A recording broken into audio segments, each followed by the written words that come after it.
નમસ્કાર, હું ગાયત્રીબા વાઘેલા.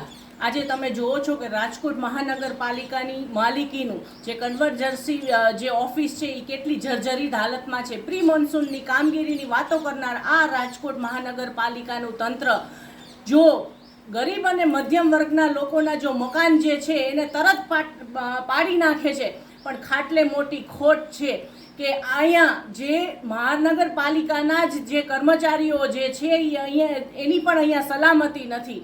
અહીંયા તમે જુઓ છો કે આ હાલત છે ભારતીય જનતા પાર્ટીના શાસકોની. જુઓ તમે કે લાખો અને કરોડોનો પગાર લેનાર ઇજનેરોની જે ફોજ હોવા છતાં મહાનગરપાલિકાની જે પોતાની ઓફિસ જે છે એ પણ આટલી જર્જરિત હાલતમાં છે. ત્યાંના કર્મચારીઓને પણ કંઈ સલામતી નથી.